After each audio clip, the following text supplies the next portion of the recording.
दोस्तों 8 अगस्त की रात करीब 11 बजे कोलकाता की निर्भया का गुनाहगार संजय राय पहली बार अस्पताल पहुंचा था। वो वहां करीब आधे घंटे तक रुका था, फिर अस्पताल से निकल गया था। इसके बाद दोबारा रात 1 बजे वो अस्पताल पहुंचा, लेकिन इस बार वो सुबह 4:35 तक अस्पताल से बाहर निकला और सीधे कोलकाता पुलिस के बैरक में जाकर सो गया। वो अस्पताल के उस सेमिनार हॉल में करीब 40 मिनट तक रुका था, जिस हॉल में ट्रेनी डॉक्टर की खून से सनी हुई लाश मिली थी।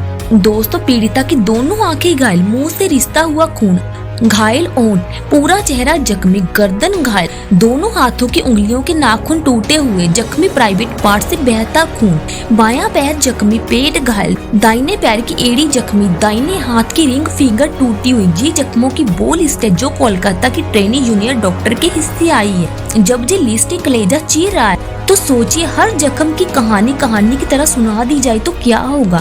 खुद को और खुद की आबरू को बचाने के लिए जूनियर डॉक्टर ने तब तक लड़ाई लड़ी जब तक होश ने उसका साथ दिया और जब तक वो होश में रही। घायल होकर भी खुद को और खुद की आबरू को बचा ले गई थी, लेकिन जख्मों की लिस्ट इतनी लंबी थी कि वो दर्द और होश दोनों से हार गई। दोस्तों अब वो बेहोशी उसे नजर भी नहीं आ रहा था, क्योंकि जिस चश्मे को उसने पहन रखा था उस चश्मे का ग्लास भी टूटकर उसकी दोनों आंखों को घायल कर चुका था। आंखें बंद थी और वो बेहोश, और इसी बेहोशी के आलम में वो उसकी आबरू को लूटता रहा जब तक उसकी सांसें थम नहीं गई। लेकिन वो इस कदर नशे में था कि उसे ये एहसास नहीं था कि जूनियर डॉक्टर जिंदा भी है या नहीं। डॉक्टर शोर न मचाए, इसीलिए जब तक वो होश में रही वो उसका मुंह दबाकर उसकी चीखों को घोंटता रहा। फिर मौका मिला तो उसके वही हाथ उसकी गर्दन तक पहुँचे। इसी बीच कब उसका गला घुट गया उसको भी एहसास नहीं था। जूनियर डॉक्टर की पोस्टमार्टम रिपोर्ट सामने आ चुकी है। इस पोस्टमार्टम ने हर जख्म का हिसाब दे दिया।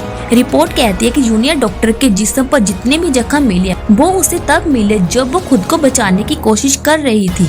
इसी कोशिश में उसके चश्मे का शीशा टूटा था, जिसके टुकड़े उसकी आंखों में धंस गए। दोनों आंखों से खून आने की यही वजह है। चेहरे, नाक, मुंह पर जो जख्म थे वो इसीलिए आए क्योंकि आरोपी लगातार उसे काबू करने की कोशिश कर रहा था। रिपोर्ट के मुताबिक प्राइवेट पार्ट पर जख्म के निशान तब आए जब जूनियर डॉक्टर बेहोश हो चुकी थी और वो अपना गुस्सा उतार रहा था। कोलकाता पुलिस संजय की गिरफ्तारी के साथ ही ये दावा कर देती है कि जूनियर डॉक्टर के रेप और कत्ल का मामला सुलझ गया है। लेकिन अभी कोलकाता पुलिस पर शक करने लायक कई सवाल है। जूनियर डॉक्टर की कद काठी को देखते हुए संजय का उस पर अकेले काबू पाना लोगों के गले नहीं उतर रहा है। ऐसे बहुत से लोग हैं जिन्हें पुख्ता यकीन है कि जूनियर डॉक्टर का गुनाहगार अकेला संजय नहीं बल्कि कुछ और लोग भी हैं। हालांकि इस सवाल के जवाब में कोलकाता पुलिस ने कहा है कि उसने जूनियर डॉक्टर और संजय दोनों के डीएनए सैंपल लैब में भेज दिए हैं। अगर जूनियर डॉक्टर के साथ जबरदस्ती करने वाले लोगों में संजय के अलावा और कोई भी शामिल है तो डीएनए रिपोर्ट में साफ हो जाएगा।